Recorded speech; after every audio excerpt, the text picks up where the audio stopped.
नमस्कार दोस्तों, मैं हूं दीपक त्रिपाठी और आप सभी का स्वागत करता हूं आपके अपने YouTube channel HM coaching classes में। दोस्तों, इस वीडियो में हम लोग बात करेंगे गणित के कुछ ऐसे चुनिंदा प्रश्नों की जो कि आपके चाहे वो आरआरबी एनटीपीसी सीबीटी 2 हो या फिर आरआरसी ग्रुप डी का एग्ज़ाम हो, दोनों के लिए बेहद इम्पॉर्टेंट है।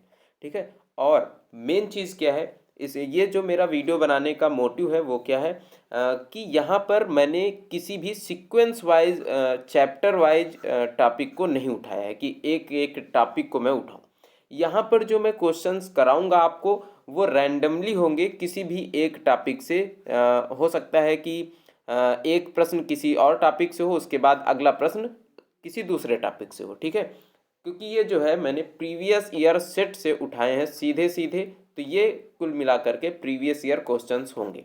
और इन्हें आप एक बार लगाते हैं तो आपको भी क्लियर हो जाएगा कि आपकी तैयारी किस तरह से है। और आपका जो एग्ज़ाम होगा आरआरबी, चाहे वो एनटीपीसी सीबीटी 2 हो या फिर जो अभी ग्रुप डी का एग्ज़ाम होगा आपका, क्योंकि अब आगे एग्ज़ाम होना ही है। अब एग्ज़ाम थोड़ा सा लेट हो गया है लेकिन एग्ज़ाम तो होगा ही।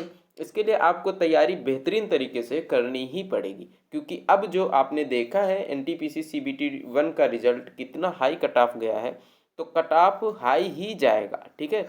इसके लिए आपको तैयारी बेहतरीन ढंग से करनी पड़ेगी। तो चलिए क्लास को स्टार्ट करते हैं और पहला क्वेश्चन देखते हैं कि क्या है। क्वेश्चन देखिए, पहला जो है दिया गया है कि नरेंद्र एक काम 10 दिन में पूरा कर लेता है, अमित उसी काम को 12 दिन में पूरा कर लेता है। दोनों को एक साथ मिलकर उसी काम को पूरा करने में कितने दिन लगेंगे।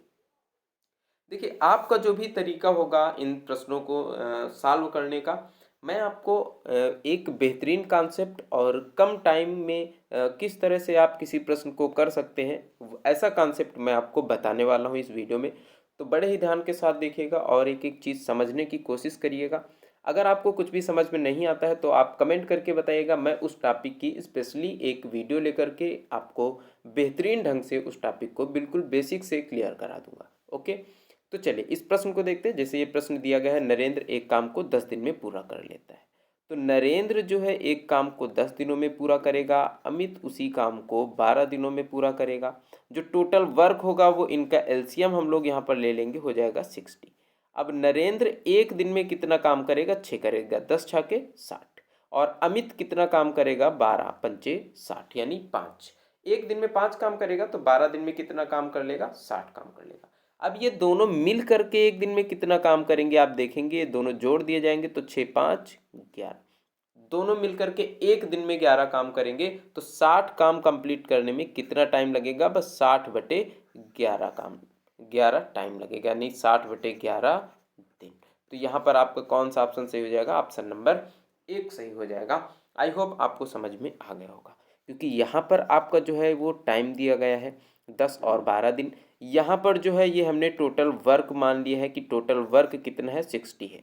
ठीक है। और यहाँ पर जो आएगा, यहाँ पर आएगा एफिशिएंसी, यानी कि क्षमता। इन दोनों की क्षमता क्या है। ठीक है। और एक जो रिलेशन होता है, अगर आप रिलेशन देखेंगे, कार्य कार्य बराबर क्या होगा, समय गुणित क्षमता।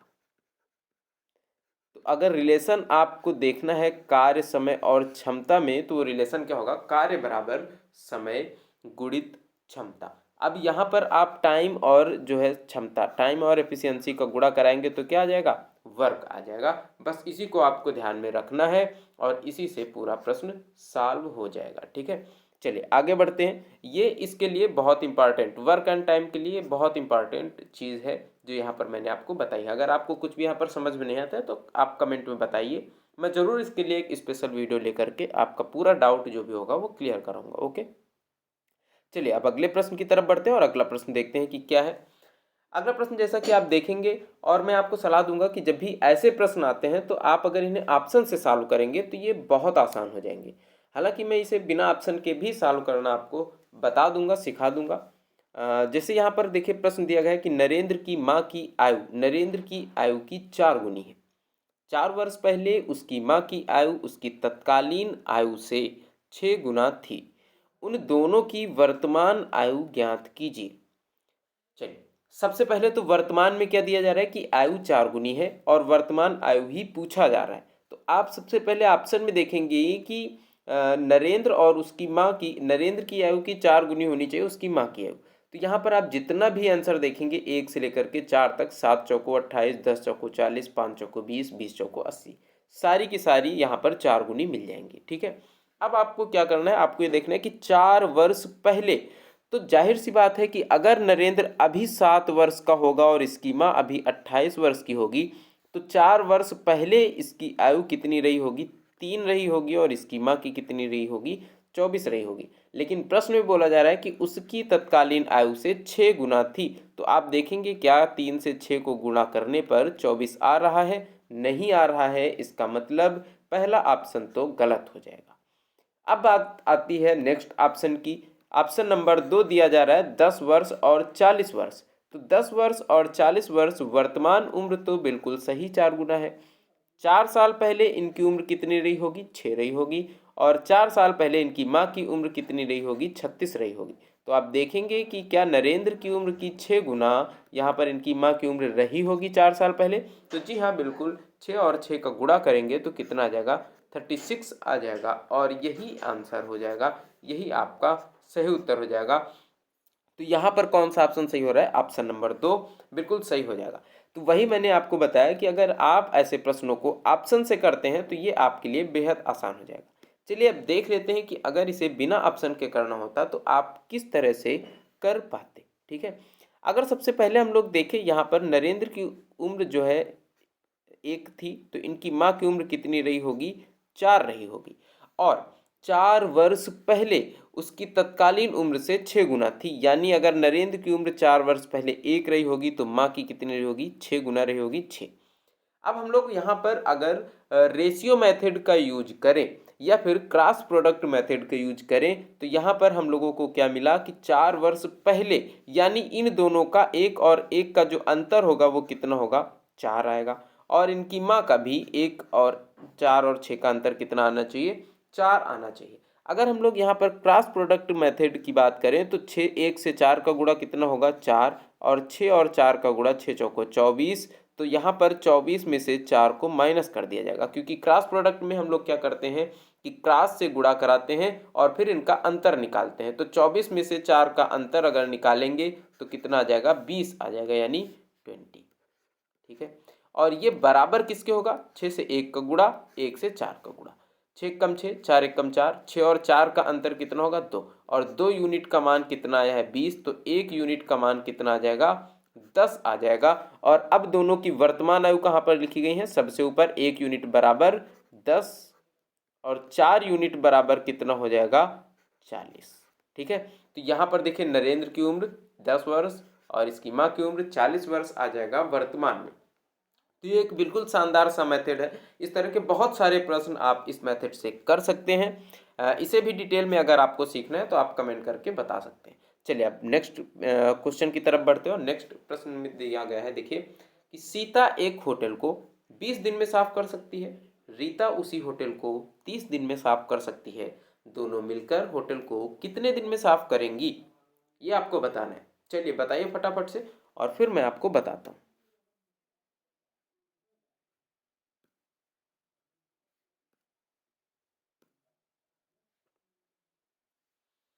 देखिए यहाँ पर जैसे बिल्कुल वर्क एंड टाइम का ये क्वेश्चन है, सीता जैसे एक क्वेश्चन अभी हम लोगों ने किया, सीता ने कितने दिन में काम किया, 20 दिन में कर सकती है, और यही काम रीता जब करेगी तो कितने दिन में, 30 दिन में। हमको क्या करना है कि इन दोनों का एलसीएम लेना है और इसी को वर्क मान लेना है। एलसीएम कितना आ जाएगा, 60। अब इनकी एफिशिएंसी निकालनी है, ये यहाँ पर है टाइम, और एफिशिएंसी निकालनी है तो टाइम और एफिशिएंसी का गुणा कितने किसके बराबर होना चाहिए, वर्क के बराबर। यानी काम से काम को भाग दे देंगे टाइम से तो एफिशिएंसी निकल आएगी कितनी, 3, और यहाँ पर 2। यानी कि सीता एक दिन में 3 काम करती है, रीता एक दिन में 2 काम करती है। तो दोनों अगर मिल करके काम करें तो एक दिन में कितना काम कर लेती हैं, 3 + 2 यानी 5 काम।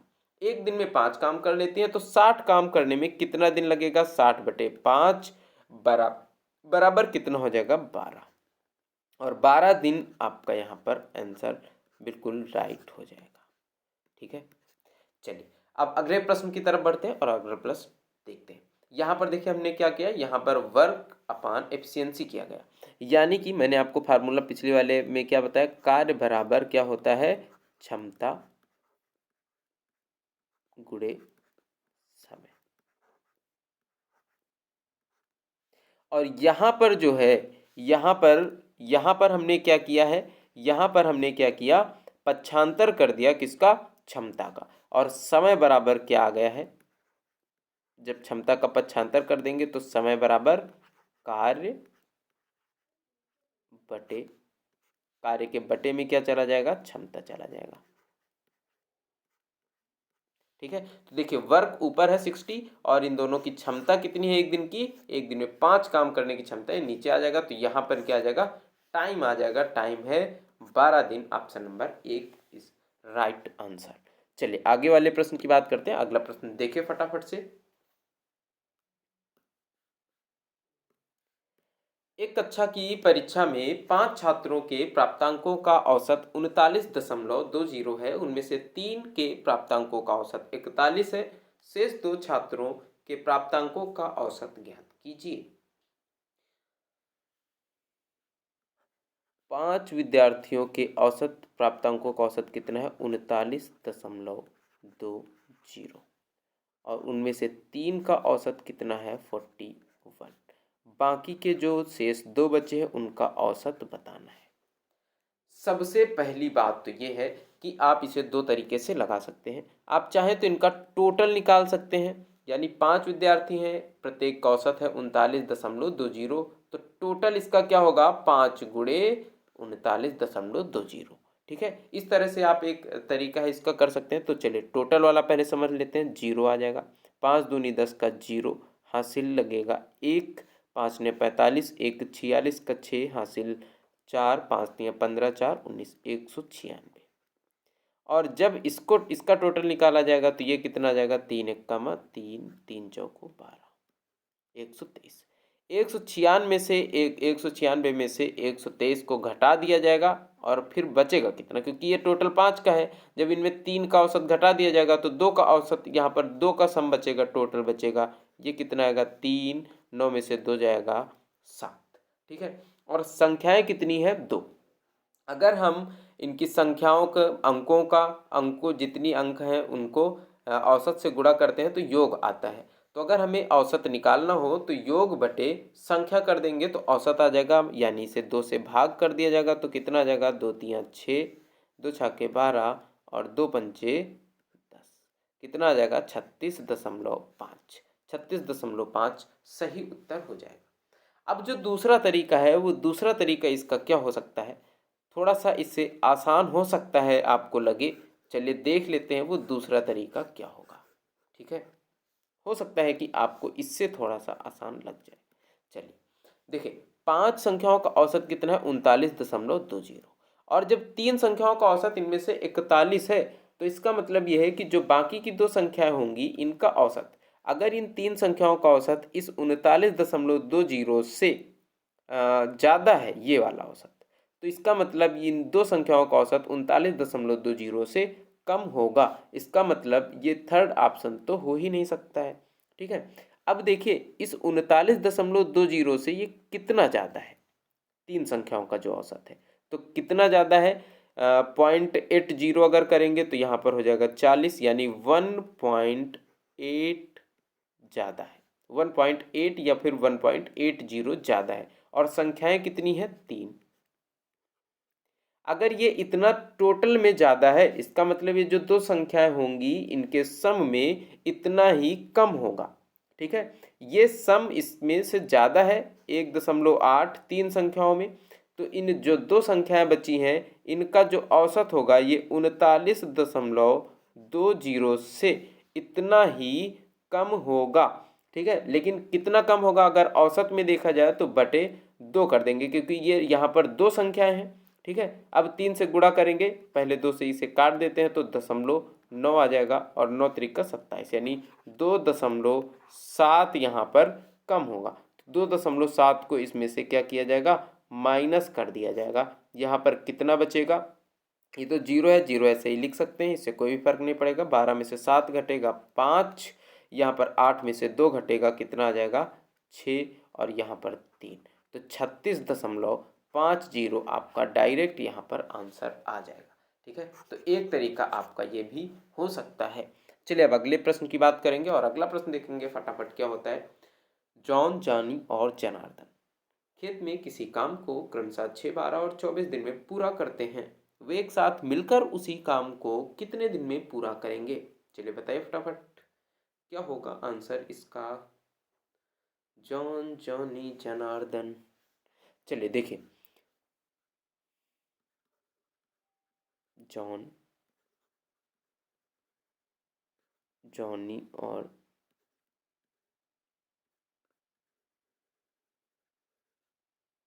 जनार्दन 6, 12,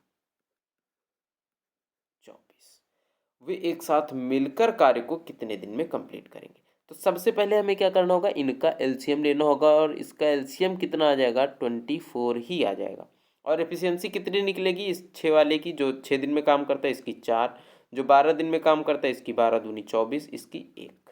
और डायरेक्ट देखिए यहाँ पर आंसर जो है, इन सब ने मिलकर एक दिन में कितना काम किया होगा, 4, 2, 6, 1, 7 और 24 काम टोटल कंप्लीट करना है, क्योंकि ये क्या है, टोटल वर्क। और अगर हमें टाइम निकालना है तो टाइम बराबर क्या होता है, वर्क अपान एफिशिएंसी, जो भी इनकी क्षमता होगी।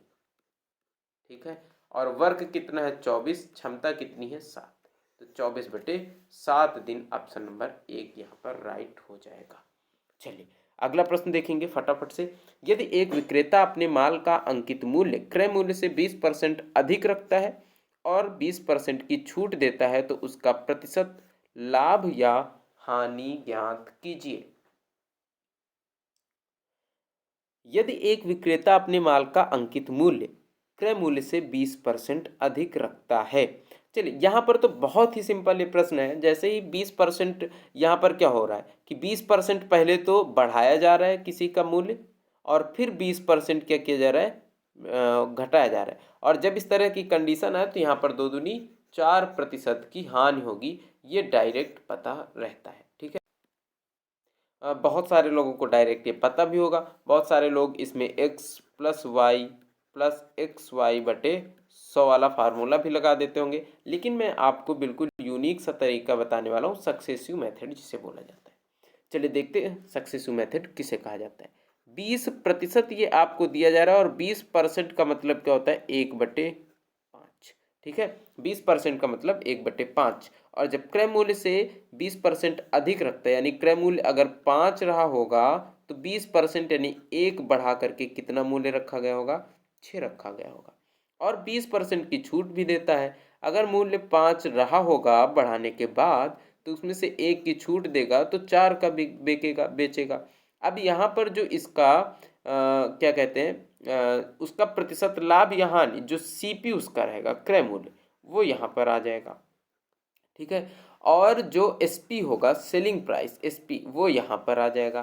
क्लियर है। अब यहाँ पर देखिए सीपी कितना है, 5×5 = 25 है। और जो एसपी है इसका सेलिंग प्राइस है वो कितना, 6×4 = 24 है। यानी 25 रुपए की चीज़ वो कितने में बेच रहा है, 24 में। हानि हो रही है 1 की, 25 में से तो कितने प्रतिशत का उसे नुकसान हो रहा है या फायदा हो रहा है, बताइए। नुकसान हो रहा है कितने परसेंट का, 4% का। 4% का उसे क्या हो जाएगी, हानि हो जाएगी। ओके, चलिए अगला प्रश्न देखते हैं फटाफट से। 150 मीटर ऊंची मीनार से वाहन की दूरी ज्ञात कीजिए यदि वाहन का अवनमन कोण 45 डिग्री हो। मीनार क्या है, 150 मीटर ऊंची है। ये जो मीनार की ऊंचाई है ये है 150 मीटर। ठीक है, अब यहाँ पर कोई कार वगैरह वाहन वगैरह आ रहा होगा या फिर जा रहा होगा, जो भी हो, तो यहाँ से जो है इसका अवनमन कोण, मान लीजिए ये यहाँ पर एक कार है। ठीक है, और इस कार का यहाँ से जो है अवनमन कोण कितना बन रहा है, 45 डिग्री, 45 अंश बन रहा है। और पूछा जा रहा है कि वाहन ऊंची मीनार से वाहन की दूरी ज्ञात कीजिए। यहाँ से इस वाहन से इस एरिया की, इस मीनार तक की दूरी को बताना है। तो ये यहाँ पर देखिए ये क्या बन गया, एक जो है समकोण त्रिभुज बन गया है। कौन सा त्रिभुज? समकोण त्रिभुज। और समकोण त्रिभुज में आपको पता है कि यहाँ पर जो है ट्रिग्नोमेट्री का कौन सा, ये क्या बोला जाता है? लंब। समकोण त्रिभुज में ये क्या बोला जाता है? लंब। और इसे क्या बोला जाता है जो नीचे रहता है? आधार। और इसे क्या बोला जाता है? कर्ण। और आपने फार्मूला पढ़ा होगा tan थीटा बराबर लंब बटे आधार। ठीक है, तो tan थीटा, थीटा की वैल्यू क्या है? 45, यानी कि tan 45 बराबर लंब कितना है? 150 बटे आधार को अगर x मान लेते हैं तो x। और tan 45 की वैल्यू क्या होती है? 1। तो 1 से x का गुणा करा दिया जाएगा, कितना हो जाएगा? x, क्योंकि x को इधर भेज दिया जाएगा, बराबर कितना आ जाएगा? 150, यानी कि दूरी कितनी है? 150 मीटर। चलिए अगला प्रश्न क्या बोलता है देखते हैं। एक चुनाव में एक उम्मीदवार जिसने 37% मत प्राप्त किए और विजयी उम्मीदवार से 5,20,000 5,20,000 मतों के अंतर से हारा। इस चुनाव में दोनों उम्मीदवारों के द्वारा डाले गए मतों की कुल संख्या ज्ञात कीजिए। जब इस तरह का प्रश्न आता है तो टोटल जो कुल मत है, डाले गए कुल मत कितना मान लिया जाता है? 100 कुल मत। मान लीजिए कि कुल मत कितने थे? 100 थे। और इसमें से हारने वाले ने कितने मत प्राप्त किए? 37%। तो 100 का 37% कितना हो जाएगा? 37 हो जाएगा। तो जो जीतने वाला व्यक्ति रहा होगा उसने कितने परसेंट मत प्राप्त किए होंगे? अगर हारने वाला 37 प्राप्त करता है और टोटल 100 होते हैं तो जीतने वाले को जाहिर सी बात है कि 100 में से 37 को माइनस कर दिया जाएगा, जो बचेगा वही आ जाएगा। और बचेगा कितना यहाँ पर? 63%, 63%। लेकिन यहाँ पर बोला जा रहा है कि उम्मीदवार से, विजयी उम्मीदवार से 5,20,000 मतों से के अंतर से हारा। यहाँ पर देखिए ये कितने के अंतर से हारा है? कितने यूनिट के अंतर से? तो 37 को घटा दिया जाएगा 63 में से, कितना आ जाएगा? 6 और 2, 26 यूनिट, यानी 26 मतों से हारा। 26% मतों से हारा आप मान सकते हैं। तो 26 यूनिट का मान कितना दिया जा रहा है? 5,20,000 मतों से हारा है। ठीक है, अब बोला जा रहा है कि कुल डाले गए मतों की कुल संख्या ज्ञात कीजिए। तो सबसे पहले हम लोग क्या करेंगे? एक यूनिट की वैल्यू निकालेंगे। एक यूनिट बराबर 26 दूनी 52, कितना आ जाएगा? 20,000।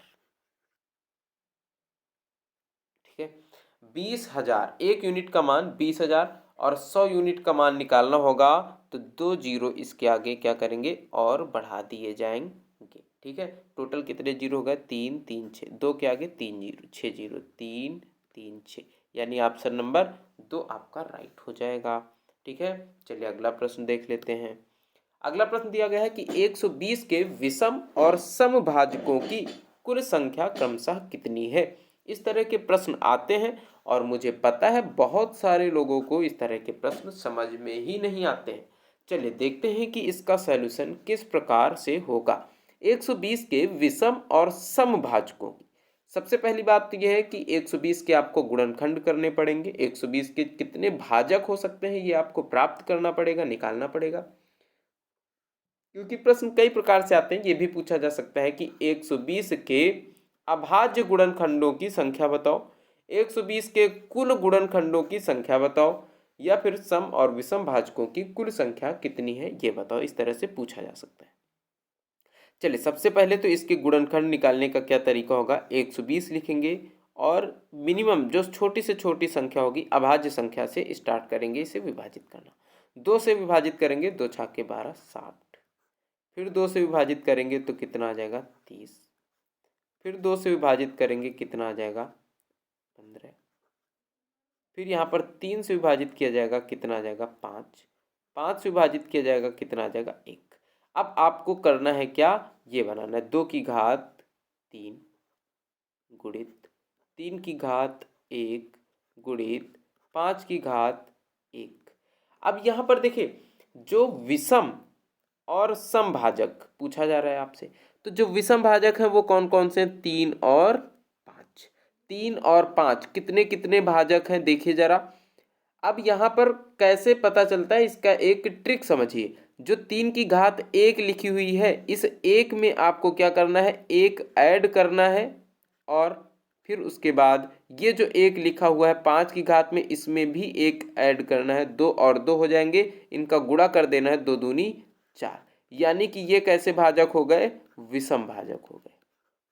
विषम भाजक कितने हो जाएंगे? 4। और अब अगर समभाजक पूछ लिया जाए तो समभाजक कितने होंगे?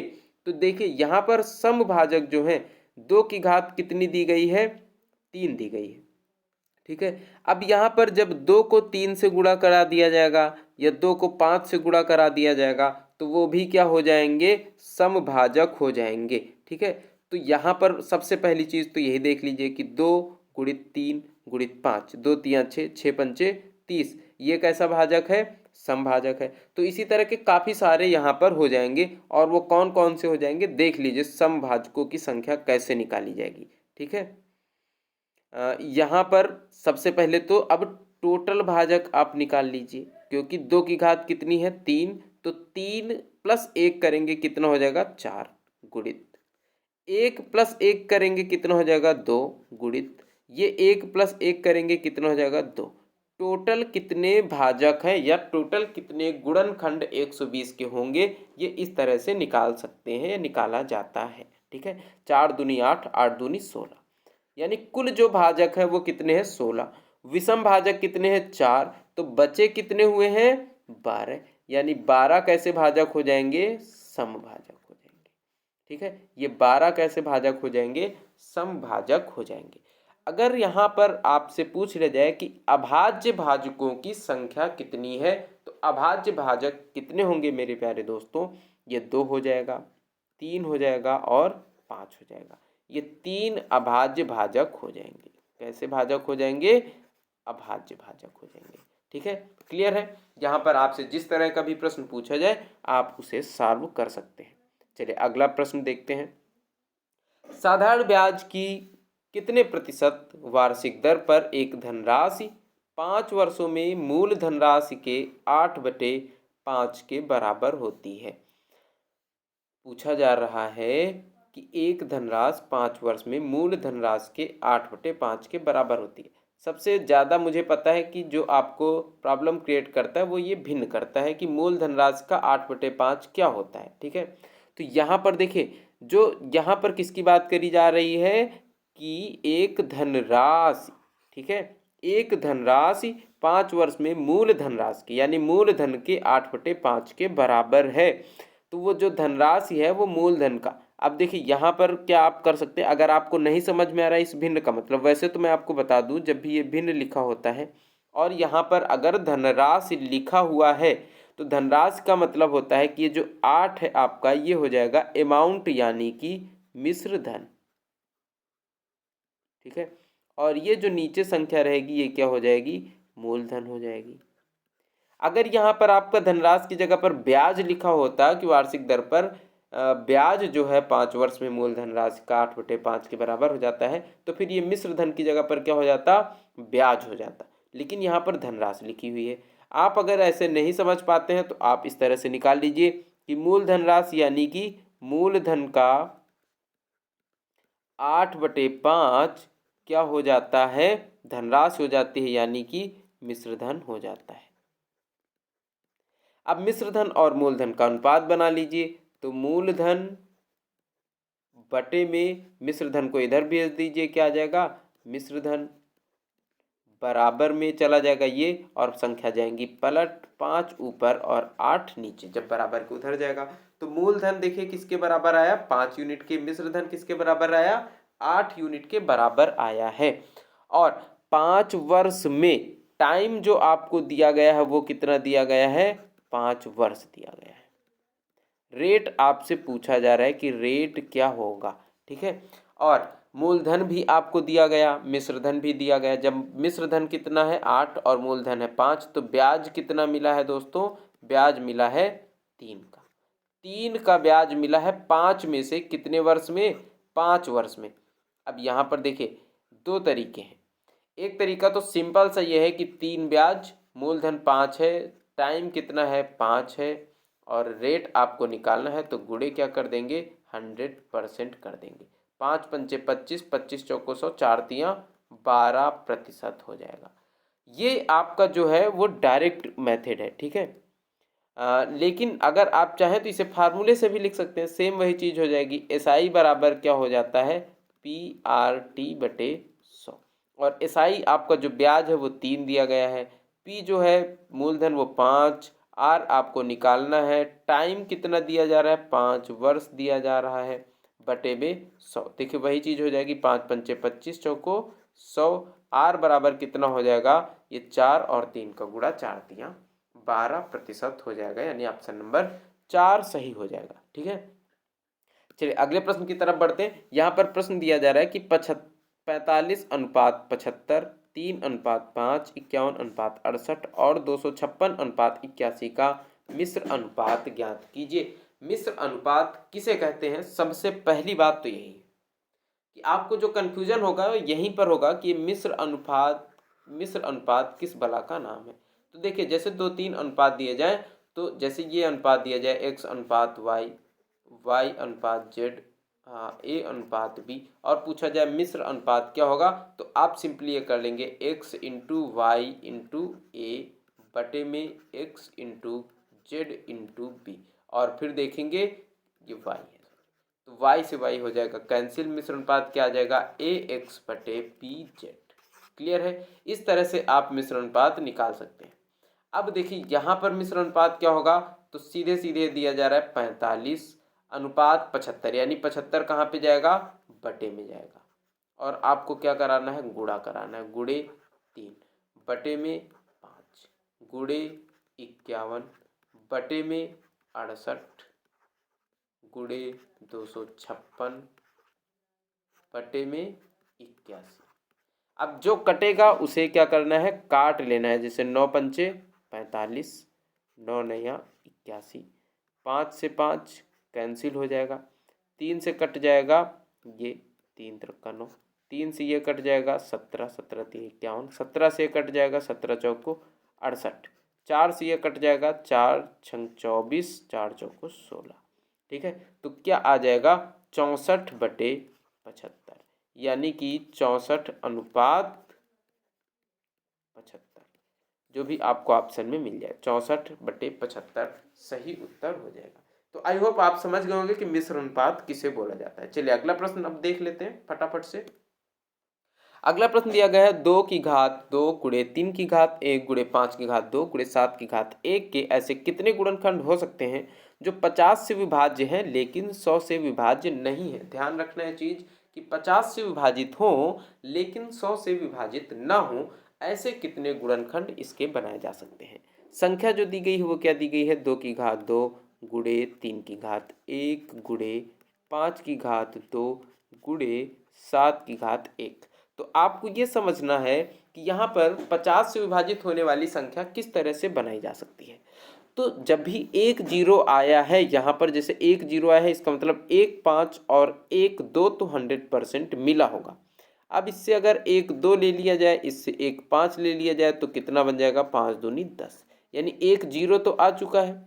अब दूसरा जीरो नहीं लाना है, यानी कि फिर से 1 5 और 1 2 को नहीं मिलाना है, लेकिन 50 से संख्या कटने के लिए और क्या चाहिए, 1 5 और चाहिए। तो क्या हो जाएगा, 5 पंचे 25 दूनी 50, टोटल कितना हो जाएगा 50। लेकिन अब जो संख्या यूज हो चुकी है वो 5 की घात 2 पूरी तरह से यूज हो चुकी है, एक ये 2 यूज हो चुका है, और दूसरा जो 2 है इसमें से 2 की घात 2 उसे यूज नहीं करना है, ठीक है। नहीं तो संख्या क्या हो जाएगी, 100 हो जाएगी पूरी तरह से। अब बचा क्या है, हमको क्या क्या यूज करना है ये देखना है। केवल क्या क्या यूज कर सकते हैं, 1 2 का यूज कर सकते हैं, और यानी 2 की घात 1, 3 की घात 1 और 5 की घात 2, 7 की घात 1, ठीक है। अब देखिए यहाँ पर 5 पंचे 25, 25 दूनी 50, तो एक तो संख्या ये बन जाएगी, और फिर कितने से विभाजित होनी चाहिए, 50 से। तो अब 50 तो ये बन गई है एक क्या क्या मिला करके 2 की घात 1 यानी 2 गुणित 25 मिला करके। अब बचा क्या 3 की घात 1, तो 50 गुणित 3 अगर कर दिया जाए, एक संख्या तो ये हो गई है 50 ही। अब एक और गुणनखंड क्या बना लिया जाए 50 गुणित 3, तो कितना हो जाएगा 150, दूसरी संख्या ये हो गई। तीसरी संख्या क्या बनेगी 50 गुणित 7, कितना बनेगा 350। ये भी, ये कोई भी 100 से विभाजित नहीं होगा लेकिन 50 से विभाजित हो जाएगा। और एक संख्या बन सकती है वो क्या है 50 गुणित 3 गुणित 7, 7 त्रिका 21 और 21 पंचे कितना हो जाएगा 5 एकम 5 दूनी 10। ये भी 100 से विभाजित नहीं होगी। तो ये इतनी संख्याएं कितनी, 3 ये और 1 ये, 4 संख्याएं टोटल ऐसी इनसे बन सकती हैं, यानी इनके गुणनखंड हो सकते हैं जो 50 से तो विभाजित हो जाए लेकिन 100 से विभाजित किसी भी हाल में नहीं होंगे। ठीक है, चलिए अगले प्रश्न की तरफ बढ़ते हैं। प्रश्न दिया जा रहा है 4 प्लस रूट 2 बटे रूट 2 प्लस 1 का मान क्या होगा। जब भी ऐसा प्रश्न आता है तो आपको नीचे से क्या करना होता है, रूट को गायब करना होता है। इसके लिए हर के संयुग्मी से ऊपर नीचे गुणा करा दिया जाता है। रूट 2 माइनस 1 से ऊपर और नीचे दोनों जगह पर क्या कराया जाएगा, गुणा करा दिया जाएगा। जब ये गुणा करा दिया जाएगा तो यहाँ पर देखिए 4 प्लस रूट 2 है इंटू रूट 2 माइनस 1 है, इसे गुणा कराएंगे तो क्या आ जाएगा, सबसे पहले रूट 2 से गुणा कराते हैं तो 4 रूट 2 प्लस रूट 2 और रूट 2 का गुणा कराएंगे कितना आ जाएगा 2 माइनस 4 माइनस के रूट 2। ठीक है, क्लियर हुआ यह चीज। अब यहाँ पर देखिए रूट 2 प्लस 1 रूट 2 माइनस 1, ए प्लस बी इंटू ए माइनस बी आपको दिख रहा होगा, तो ए स्क्वायर माइनस बी स्क्वायर का फार्मूला बन जाएगा।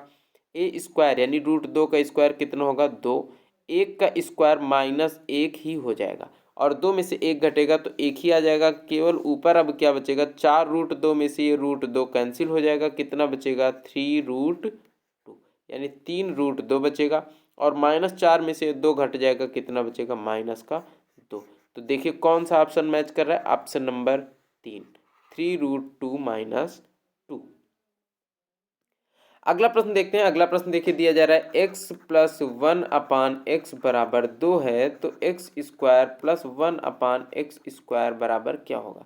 देखिए जब भी x प्लस 1 अपान एक्स बराबर 2 मिल जाए तो यहाँ पर आपसे कितनी भी बड़ी वैल्यू पूछ लें, x की पावर 625 प्लस 1 अपान एक्स की पावर 272 भी पूछ लिया जाए तब भी इसकी वैल्यू क्या हो जाएगी 2 ही हो जाएगी। बस इस बात को ध्यान रखना है कि अगर x प्लस 1 अपान एक्स बराबर कितना दिख रहा है 2, तो इस तरह का कोई भी वैल्यू हो जाए उसका मान क्या हो जाएगा 2 हो जाएगा। चलिए इसे समझ भी लेते हैं कि क्यों यहाँ पर 2 होगा। अगर x प्लस 1 अपान एक्स बराबर 2 है तो हम क्या करेंगे, इसके दोनों पक्षों का वर्ग करेंगे यानी स्क्वायर करेंगे।